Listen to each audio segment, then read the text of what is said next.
A moving picture at Downton. Would there be film stars, famous ones? 3, 2, 1, action! How are you both today? Good, thank you very much. Thank you. Oh, it's wonderful to be talking to you about Downton Abbey, A New Era. As always, returning to Downton just looks so effortless for everyone, but obviously it's a movie. There's going to be long, grueling days on set, and I wanted to ask you both, what was the hardest day to get through? Well, the longest day on set, probably, I think, one of the dining room scenes we had in France. Yeah. That was, it wasn't that the day was any longer than it normally was. It was just that it was 32 degrees and we were surrounded by seafood. Yeah. It's not the best choice. And it was all sitting out for 2 days, or 3 days actually. And I had the great idea of saying that I was happy to deshell one of the lobster tails in every take. And just a couple of times that didn't go well and I got splattered with some entrails. So for me, that was definitely the longest day of filming. Yeah, and also I felt like that the dance that was supposed to be in France, there was only one bit that we did a bit of doubling. But the party at the end of France, that was a night shoot and we were doubling some parts of the UK for the south of France. And so it was pretty freezing actually and raining. So that felt like a pretty long day. Yeah, you're right. Always those night dances. I know. Especially because, Alan, you had the night dance at the end of Downton 1. And that's right. That led to a bet between the producers. Did that bet ever get paid off? To the best of my knowledge, Gareth Meem has not yet paid Liz Trubridge for her great idea of having me dance outside. What? To the best of my knowledge, yes. He also said he was joking. He also said it wasn't 500 quid, that it was a fiver, and someone misunderstood him. But no, I believe it hasn't been paid. Yeah, we should get him. Someone needs to grill him on that. Yeah, definitely. Well, for me, I think it was probably Mrs. Hughes ends up in a rather bizarre outfit, which you would not expect to see her in normal circumstances. And I literally couldn't get into the toilet with it. I didn't know that. No, I couldn't. No.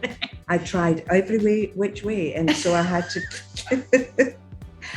I think I went in the field in the end. I don't know what I did, but we worked it out some way. But it was quite a challenge. Trust me. That is not fun. That is not fun. For me, what was the hardest day? To be perfectly honest, I don't think I really had a hard day. No. Like, in all honesty, I mean, yeah, it's just so much fun. We have such a giggle, and it's a privilege to be. Yeah, we all know each other so well, and we slot back into those roles, and and to have the sort of new cast members with us, and who were great fun and brilliant at what they did, and it was just it was great. I mean, it was just great fun. It wasn't. There was no hardship for me. I'm just the mourner, the morning well, no, minute. That's pretty hard going if you can't go to the loo. Hardcore, yes. There's trouble in paradise. You don't need me to tell you that marriage is a novel full of plot twists along the way. There were rumors surrounding an iconic character dying in the sequel. However, the film does sort of misdirect us with a whole plot involving Cora. What inspired you to throw that curveball into the script? No, I mean, I don't know what I have to say about it, really. I mean, this is what we came to as a story.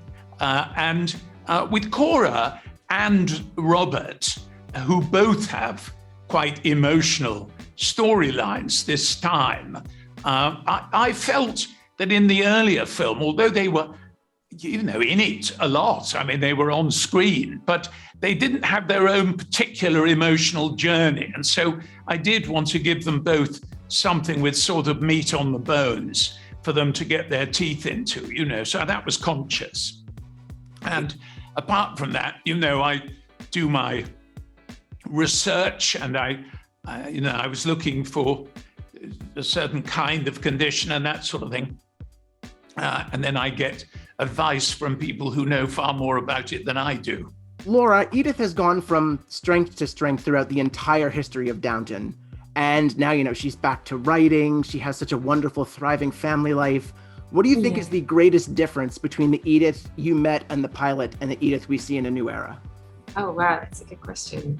I think she really has grown and evolved. I mean, she was very traditional, I think, when you met her. I think she really thought she was going to have a very similar life to that of her grandmother's, sort of marry well and live in a big house. And even though she did end up doing that, she took a more interesting route. And I think, you know, she really found her voice and became a writer, and that has given her this amazing self-confidence, I think. And I think you see that in this movie with her and Bertie. She seems just in a really good place. So yeah, she's much happier than the Edith we met in season 1.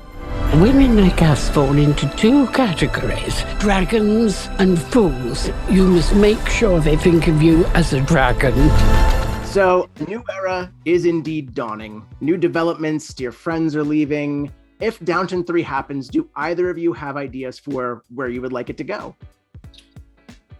Maldives. Funny you mentioned that, because Phyllis, when we spoke for home video, you and Jim Carter pitched the Carsons going to the Maldives. Did you? Well, he would, of course, because he's quite an aficionado of the Maldives, is he not? But yes, he probably did. Yes. So I think it's a no-brainer. We all got to move the castle there. Absolutely. Exactly, brick by brick, it could work. And how do I help you get co-writing credit for this film? Because obviously Mr. Carson gets to go to the south of France, and he burned like he said he would. So do you want me to talk to Julian about this? If you would, that would be great. Please. Okay, Yes. great. You know, Quick I- memo would be much appreciated, yes. Oh, well, in relation to the whole idea or plot we've been talking about this, Yeah. we love the idea of Downton coming to New York just before the crash of Wall Street Wouldn't that to be come great? visit Shirley MacLaine's character. Let's Yeah, go see full Cora's dramatic. family.